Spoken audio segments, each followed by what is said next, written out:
Style. दुआ जी, एक सवाल उठता है राहुल गांधी की सदस्यता को लेकर। जब सुप्रीम कोर्ट का फैसला आया उसके बाद जब कल संसद में बयान दे रहे थे तो उन्होंने एक शब्द कहा कि भारत माता की हत्या होती है, माता की हत्या होती है। उसको लेकर स्मृति ईरानी बहुत बौखलाई, उन्होंने तमाम तरीके के आरोप लगा दिए कांग्रेस के ऊपर। वही स्मृति ईरानी जब महंगाई की बात होती है तो सड़कों पर एक बार नहीं उतरती, ना ही उनका कोई बयान आता है। क्या कहेंगे आप? बिल्कुल सही कह रहे हैं जर्नलिस्ट महोदय। ये बदले की भावना और आपस में जो है नूरा कुश्ती की लड़ाई, एक दूसरे को दोषारोपण, मुख्य मुद्दा से भगाना, और जो राहुल गांधी को जो सूरत कोर्ट ने जिस तरह से मानहानि पे जो मैक्सिमम जो होता है सज़ा वो सुनाया गया, तब सुप्रीम कोर्ट ने कहा हमारे पास लाखों केसेज ऐसे हैं मानहानि का जिस पे इतना मैक्सिमम नहीं होता। ठीक है, अब जैसे केजरीवाल पे हुआ था 25,000 फाइन कर दिया गया। आप फाइन कर देते, लेकिन उनकी सदस्यता गई। वो एक पार्टी के अध्यक्ष थे, उनको जो है खड़गे साहब को अध्यक्ष बनाना पड़ा, तो एक बहुत बड़ा एक धक्का था कांग्रेस के लिए। और जनता जो उनके जो सपोर्टर हैं, आज वो राष्ट्रीय पार्टी है, भारत का पुरानी पार्टी है, तो उसको ले करके आज समिता ईरानी जो अभी नया आप राजनीतिक में आई हैं, बीजेपी की तरफ आई हैं, और उसी क्षेत्र में जहाँ से राहुल गांधी जीतते थे, आपने अपनी लहर में जो भी पोजीशन बना ठीक है, लेकिन इस तरह का, चाहे राहुल ने जो कहा कि माता की, आप एक औरतों की इज्जत जा रही है, उसका बलात्कार हो रहा है, 16 साल की लड़कियों के साथ जो है प्राइवेट पार्ट के साथ छेड़छाड़ होता है, और उसको सामूहिक बलात्कार होकर के जान से मार दिया जाता है, और आदिवासी को मारा जा रहा है। तो इस बात पे अगर राहुल गांधी ने क्या, मैंने कहा कि 78 सांसद हैं महिला हमारे पार्लियामेंट के अंदर, उनको इंडिया गेट पे आकर के कहना चाहिए मैं अपना दुपट्टा उतारती हूँ, मैं नंगा होती हूँ, हमारा बेटियों की न्याय मिलना चाहिए। तो कौन बोल रहा है? लेकिन अगर पार्लियामेंट में इसी बात को कहता है कि हम गौ माता हम कह रहे हैं कि माता है, तो हमारी क्या, हमारी जो जननी है वो माता नहीं है? तो इस तरह की बातें, चूँकि ये राजनीतिक से प्रेरित है, ये बड़ी पार्टियाँ हैं, तो ये बातें करते हैं जो होना नहीं चाहिए। एक्टिविस्ट भी हैं, तमाम मुद्दों को आप देखते रहते हैं समाज के अंदर। जो मणिपुर की घटना हुई, इतनी विध्वंसक घटना, अगर ह्यूमन राइट्स की हम बात करें तो उसको आप लोग किस नजरिए से देखते हैं? देखिए, मैं डेवलप कंट्री के लिए क्या है ये बहुत ही शर्मनाक है, बहुत ही निंदनीय है। मैं 10-12 लोगों का एक टीम वहाँ भेजा, वहाँ ग्राउंड रिपोर्ट बनाया कि वहाँ पे आदिवासी का लड़ाई है। पहले वहाँ कांग्रेस की सरकार थी, उसको ख़त्म करके बीजेपी की सरकार आई, और वहाँ पे 100 बजरंग दल की वहाँ पे शाखाएँ हैं, और जो 10% जो लोग हैं मैती, उन्होंने वहाँ के हथियार को लूटते हैं, पुलिस उसको पकड़ती नहीं है, और नागा और जो कुकी हैं वो जो है चूँकि मैदानी इलाका में रहते हैं, तो उनको जो है उनको पकड़ करके इस तरह से आदिवासी। लेकिन मैंने जब वहाँ की इंक्वायरी काफ़ी की कि ये मामला क्या है, कहाँ से इसका जड़ क्या है, क्यों इस तरह का हरकतें हुआ, तो मुझे पता चला कि वहाँ अरबों करोड़ों का वहाँ पे ड्रग्स का बिजनेस होता है, जो बर्मा से, म्यांमार से और चाइना से आता है। चाइना वाले भी चाहते हैं मैं घुसूँ, चूँकि वो हमारा बॉर्डर है, भारत का एक सुरक्षा का जगह है, और वहाँ पे इस तरह की राजनीति करना, और जो हमारी सरकार है उस पे उसको अंकुश नहीं लगाना, भारत के प्रधानमंत्री उस पे चुप रहना, उनको जा करके वो समस्या को हल नहीं करना, ये हमारी सुरक्षा के लिए घातक है, वो ठीक नहीं है। और जो वहाँ औरतों के साथ हुआ है, वो हम कहीं ना कहीं भारत के हर नागरिक का जो है शर्मसार हुए हैं, क्योंकि मणिपुर भी हमारा ही राज्य है, भारत का ही एक अंग है, हिस्सा है। सर, एक बात हम अगर करते हैं कि नूह की जो घटना हुई, मणिपुर की हिंसाएं तमाम चली जगहों पर, और उसके बाद नूह हरियाणा की घटना आती है, उसमें जिसके ऊपर आरोप लग रहा है बिट्टू बजरंगी, उसको लेकर के हम लोगों ने 2 दिन पहले एक वार्ता किया था। एक चश्मदीद आया था हमारे बीच में फरीदाबाद का, उसने कहा कि कई महीने पहले से इस तरीके की घटना करने की बिट्टू बजरंगी के द्वारा साजिश रची जा रही है। बिल्कुल सोशल मीडिया पर खुलेआम तलवारें बांटने तक की वो पोस्टें डालता था। बिल्कुल, आपने बिल्कुल सही फरमाया, मेरी बात आपने पूरा कर दिया कि ये 2 महीना पहले से जो हमारे वहाँ भी रिपोर्ट चल रहा है, अभी लोग उस इलाके में हमारे लोग ग्राउंड रिपोर्ट तैयार कर रहे हैं, वो कुछ हमारे पास फ़ोन से पता चल गया है।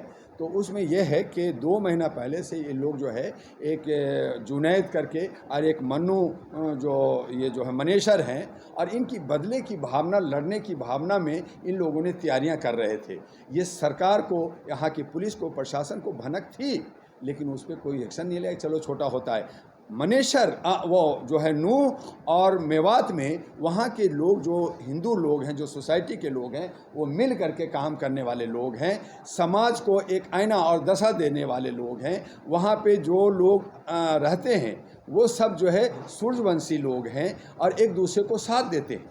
तो सूर्यवंशी लोग पहले कहीं ना कहीं हिंदू ही थे, तो वो दोनों मिल कर के वहाँ जो साजिशन किया गया और वो नूह में जो मूव लॉन्चिंग हुआ है, वो एक तरह से कहें कि बना बनाया किया गया। हाँ, जब एक ईंट चलती है 100 ईंट चलती है तो और दूसरे लोग भी आते हैं, और उसमें जो बेगुनाह बेकसूर लोग हैं, जो उनकी झुग्गियाँ हैं, छोटी छोटी घर हैं, उनके बुलडोजर चला के उनको पकड़ा जा रहा है, मारा जा रहा है, जो एक्चुअल लोग थे भाग रहे हैं। तब हाई कोर्ट ने कहा कि नहीं, अभी बुलडोजर नहीं चला सकते जब तक इसकी इंक्वायरी ना हो जाए कि विक्टिम कौन है, गलत कौन है। तो इसलिए वो जो है प्रयोजित था, और प्रयोजित हो करके वो जो एक तरह से व्यवस्था को समाज को तोड़। मैं एक सवाल लेना चाहूँगा, आपने बुलडोजर पे सवाल उठाया, सुप्रीम कोर्ट को भी आपने कोर्ट किया। पूरे देश में देखे बुलडोजर की जो प्रक्रिया है, यूपी से शुरुआत हुई इसकी, योगी ने इसकी शुरुआत की, जगह जगह बुलडोजर चले, उसको देखकर मध्य प्रदेश ने अपनाया, फिर हरियाणा जो भी बीजेपी शासित राज्य है वो बुलडोजर की कार्रवाई करते हैं। क्या आपको लगता है कि लोकतांत्रिक प्रक्रियाओं में जहाँ संविधान चलता है वहां पर बुलडोजर की प्रक्रिया क्या संवैधानिक है, क्या संविधान में कहीं वर्णित है क्या? देखिए, बुलडोजर चलाना बिल्कुल संवैधानिक नहीं है। जहां हमारा कानून है, संविधान है, कानून के हिसाब से सारा कुछ होना चाहिए।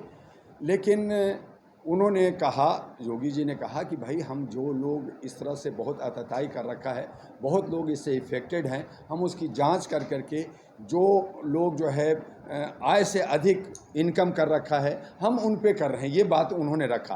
तब मैंने कहा कि ये बुलडोजर सबसे पहले नेताओं के घरों पे चलना चाहिए, क्योंकि वो लोग आतताई हैं, वो लोग जो है ये झगड़ा करवाते हैं और वो लोग आय से अधिक धन रख रहे हैं, सारा बाहुबली वो लोग हैं, तो उनके यहाँ बुलडोजर चलने चाहिए। उन्होंने कहा हाँ सब पे चलेगा। तो मैंने कहा अच्छी बात है, तो पहले आप अपने घर से, आप अपनी पार्टी के लोगों से शुरुआत कीजिए। तो यहाँ तो जो है भेदभाव की राजनीतिक होता है। देश के प्रधानमंत्री अमेरिका में जाके यूनाइटेड नेशन में कहते हैं कि हमारे देश के अंदर भेदभाव नहीं है, अगर भेदभाव होगा तो लोकतंत्र नहीं होगा, अगर ह्यूमन राइट्स की वायलेशन होगा तो हमारा लोकतंत्र नहीं होगा। तो उन्होंने ये साबित कर दिया, हमारे देश के आदरणीय सामान्य प्रधानमंत्री ने साबित कर दिया कि भारत के अंदर लोकतंत्र नहीं है, खत्म है। हम सिर्फ इसको ढकोसला एक खाली डब्बा लेके घूम रहे हैं कि हम लोकतंत्र में, हम बोल रहे हैं आर्टिकल 19, आर्टिकल आज़ादी का 21 का, हम जो है हम मौलिक अधिकार का, हम प्रेम्बल का हम ढोल पीट रहे हैं, लेकिन सही माने में हमारा जो है देश का लोकतंत्र खत्म हो गया है, राजतंत्र की तरफ आ गया, बस घोषणा होना बाकी रह गया है। और यही है कि जो पार्लियामेंट के अंदर 20टा नाम रखा गया, उसमें संगूर जो राजदंड की छड़ी रखा गया, वो उसका सिंबल है कि हम राज करेंगे। तो जो हमारा नेपाल बगल में एक देश है जहाँ पे राजतंत्र था, उस राजतंत्र को खत्म करके वहाँ लोकतंत्र बहाल किया गया। अब वो खुश है, उनका 10% GDP बढ़ा। हम लोकतंत्र में जी रहे हैं 1947 से, अब इसको लोकतंत्र को खत्म करके राजतंत्र लाएंगे। तो क्या जब राजतंत्र आएगा तो एक राजा होगा। राजा कौन होगा? स्वर्ग लोग होंगे, जो पैसे वाले हैं, दबंग लोग हैं, वो राजा होंगे। बाकी प्रजा क्या होगा? प्रजा गुलाम होगा। और उसी गुलाम को कहा जा रहा है कि मैं हिंदू राष्ट्र बना रहा हूं। मतलब हिंदू के मतलब होता है गुलाम, फारसी शब्द है, आप देख लीजिएगा कहीं ग्रंथ में हिंदू कोई धर्म कोई जात नहीं है, ये एक फारसी शब्द है जिसका गुलाम होता है उत्पीड़न शोषित दलित लोगों को कहा जाता है। तो उसको आप राज देने जा रहे हैं। आप क्या कहना चाहते हैं? फिर खुले मंचों से बाबा बागेश्वर कथावाचक है, सनातन धर्म के लेकर जो भी वो विचार रखते हैं, खुले मंचों से कहते हैं कि मैं हिंदू राष्ट्र बनाऊंगा। तो क्या कहीं ना कहीं ये शुरुआत है? क्या कहते हैं कि मैं फिर से गुलाम बनाऊंगा? बिल्कुल बिल्कुल बिल्कुल, जो स्थिति राजाओं के वक्त में थी, जो स्थिति नेपाल में राजाओं के वक्त में वहाँ के नेपालियों की थी, वही स्थिति जो बहुसंख्यक जिनको कह रहे हैं लोग, मांग रहे हैं कि मैं बहुसंख्यक हूँ, OBC हूँ, SC हूँ, ST हूँ, दलित हूँ, शोषित हूँ, इन तमाम लोगों को हिंदू एक कम्युनिटी कह करके इन पे शासन करने के लिए हिंदू राष्ट्र की बात कर रहे हैं और कह रहे हैं कि हम बाबा लोग राज करेंगे और हम बाबा लोग जो है, जो छत्री लोग हैं, जो छतरी लेकर के हमारा स्वागत करेगा और हम राज करेंगे। हमारा जो राजा होगा वो हमारे कहने से चलेगा, जैसे राजा लोग चलते थे कि राजा लोग जो भी सलाह लेते थे वो जो है अपने स्वामी से, अपने साधुओं से लेते थे वहाँ। तो यही वो चाहते हैं। तो इस तरह का अब जनता है हाँ जाग गई है, जागरूक हो गई है। पहले की जनता अब भारत में नहीं रहती है। अब हमारे 75 साल में काफ़ी लोग जागरूक हो गए हैं। बस इतना है कि हमारा एजुकेशन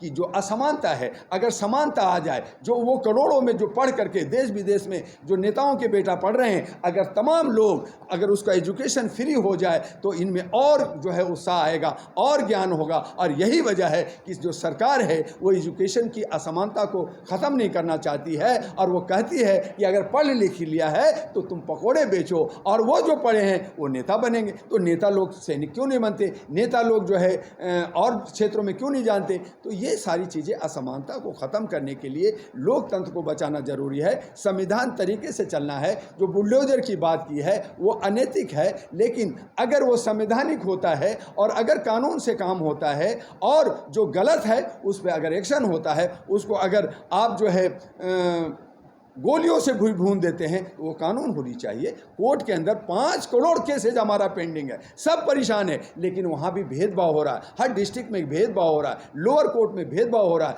अभी हमें एक आश है कि सुप्रीम कोर्ट अच्छा है, एक हमारे चंद्रचूड़ साहब चीफ जस्टिस ऑफ इंडिया एक हमें ईमानदार देख रहे हैं और वो काम हो रहा है। तो हमें विश्वास है जिस दिन न्यायपालिका स्तंभ गिर जाएगी, जिस दिन उसकी साख गिर जाएगी, आप समझ लेना कि भारत की लोकतंत्र पूरा की पूरा तरह ध्वस्त हो गया, खत्म हो गया और हम सब गुलाम हो जाएंगे। आज हमारा विश्वास है और उस विश्वास के साथ हम चाहते हैं कि भारत के अंदर कानून का राज हो, गलत तरीके से ना हो, सबके साथ सही तरीके से हो। बहुत बहुत धन्यवाद। थोड़ा सा हाँ हाँ हाँ लो अलग से हाँ आने दो, कहना कि एक पुलिस वाले आ गई।